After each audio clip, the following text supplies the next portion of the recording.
Hi friends, ఎలా ఉన్నారు? Welcome back to my channel. Please like, share and subscribe. భక్తుడు ఆపదలో ఉంటే భగవంతుడు ఎలా ఆదుకుంటాడో తెలిపే గజేంద్ర మోక్షం ఘట్టం అందరికీ తెలిసిందే. అయితే ఆ పురాణ కథను శిల్పరూపంలో కళ్లకు కట్టే అరుదైన ఆలయం మాత్రం అనంతపురం జిల్లా పామిడిలో ఉంది. ఈ క్షేత్రం విశేషాలు, గజేంద్ర మోక్షం వెనుక ఉన్న ఆధ్యాత్మిక సందేశం గురించి ఈ వీడియోలో తెలుసుకుందాం. భక్తి, శరణాగతి, దైవానుగ్రహం గురించి చెప్పే పురాణ ఘట్టాల్లో గజేంద్ర మోక్షంకు ప్రత్యేక స్థానం ఉంది.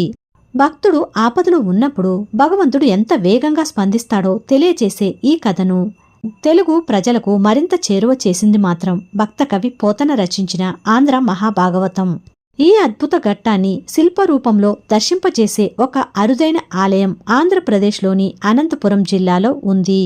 ముందుగా అసలు గజేంద్ర మోక్షం కథ ఏమిటో తెలుసుకుందాం. పురాణాల ప్రకారం ద్రవిడ దేశాన్ని పాలించిన ఇంద్రజుమ్నుడు అనే రాజు విష్ణు భక్తిలో నిమగ్నమై ఉండేవాడు.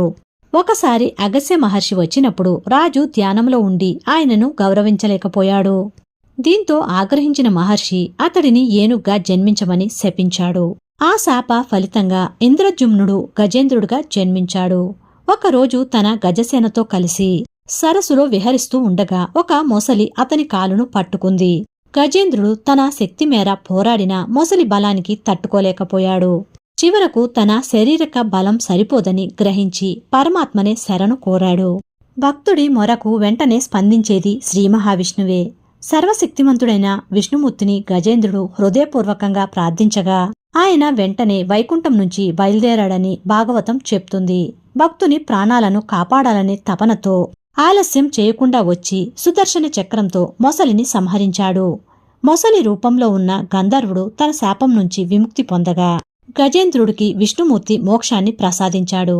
ఈ సంఘటన భక్తి, విశ్వాసం, సంపూర్ణ శరణాగతికి ప్రతీకంగా నిలుస్తుంది. ఈ గజేంద్ర మోక్షాన్ని ప్రతిబింబించే అరుదైన ఆలయం అనంతపురం జిల్లా పామిడి పట్టణంలో ఉన్న ఒక పురాతనమైన వైష్ణవ క్షేత్రం గజేంద్ర మోక్ష ఘట్టాన్ని శిల్పరూపంలో చూపిస్తుంది. ఇక్కడ వెలసిన శ్రీ అనంత గజగరుడ లక్ష్మీనారాయణ స్వామి విగ్రహం భక్తులను విశేషంగా ఆకర్షిస్తుంది.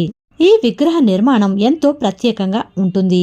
పీఠం భాగంలో మొసలి, దానిపైన గజేంద్రుడు, అతనిని రక్షించేందుకు గరుక్మంతునిపై విహరిస్తున్న లక్ష్మీనారాయణ స్వామి, పై భాగంలో అనంతశేషుడు దర్శనమిస్తారు.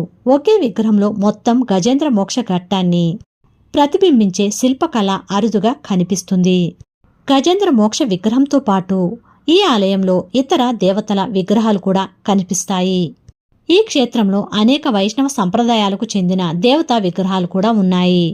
వేణుగోపాలస్వామి, రామానుజాచార్యులు, అల్వార్ విగ్రహాలు, ఆంజనేయస్వామి, నాగదేవతల సన్నిధులు భక్తులను ఆకట్టుకుంటాయి. వైష్ణవ సంప్రదాయానికి సంబంధించిన ఎన్నో చారిత్రక ఆనవాళ్లు ఇక్కడ కనిపిస్తాయి. ఈ క్షేత్రంలో ప్రతి ఏకాదశి సందర్భంగా విష్ణు సహస్రనామ పారాయణం, భగవద్గీత పారాయణం, భజనలు నిర్వహిస్తారు. అనంతరం స్వామివారి ప్రాకారోత్సవం జరుగుతుంది. రథసప్తమి సందర్భంగా గ్రామోత్సవం నిర్వహించగా మార్గశిర మాసంలో స్వామివారి కళ్యాణోత్సవాన్ని వైభవంగా జరుపుతారు. ఈ ఉత్సవాలకు భక్తులు భాగస్వాములు అవుతారు. భక్తి సందేహాన్ని చాటే క్షేత్రం ఇది. గజేంద్ర మోక్షం కేవలం ఒక పురాణ కథ మాత్రమే కాదు, కష్ట సమయంలో అహంకారాన్ని విడిచి భగవంతుణ్ణి నమ్మిన వారికి దైవ సహాయం తప్పక లభిస్తుందనే సందేశాన్ని అందిస్తుంది. అనంతపురం జిల్లాలోని ఈ విశిష్ట ఆలయం ఆ మహత్తర ఘట్టాన్ని తరతరాలకు గుర్తు చేస్తూ భక్తులను ఆధ్యాత్మిక అనుభూతికి దగ్గరగా తీసుకెళ్తుంది. ఈ పుణ్యక్షేత్రం పేరు తగ్గు దేవాలయం.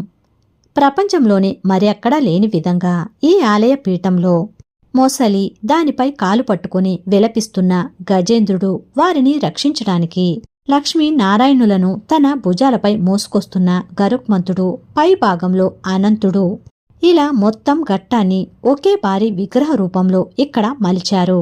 పూర్వజన్మ శాపం వలన ఏనుగుగా మారిన ఇంద్రజుమ్న మహారాజు లావొక్కింతయూ లేదు అని అహంకారం వదిలి శ్రీ మహావిష్ణును ప్రార్థించగా శ్రీహరి తన సుదర్శన చక్రంతో మొసలిని సంహరించి మోక్షం ఇచ్చిన విశేష ఘట్టం ఇది. ఆ లీలా విశేషం ఈ క్షేత్రంలో అడుగడుగున కనిపిస్తూనే ఉంటుంది. ఈ ఆలయాన్ని దర్శిస్తే ఘోర పాపాలు కూడా తొలగిపోతాయట. పెన్నా నది ఒడ్డున ఉన్న పామిడి మధ్య భాగంలో లోతట్టు ప్రాంతంలో ఉన్న ఇరుకైన వీధుల్లో విజయనగర కాలానికి చెందిన అతి పురాతన దేవాలయం ఇది. ఆ ఆలయమే శ్రీ అనంత గజగరుడ లక్ష్మీనారాయణ వేణుగోపాలస్వామివారి దేవస్థానం. ఈ ఆలయం పూర్తి ఇసుకతో కప్పబడి కొంతకాలం తరువాత బయటపడిందట. అందుకే ఈ దేవాలయాన్ని తగ్గు దేవాలయం అని కూడా పిలుస్తారు.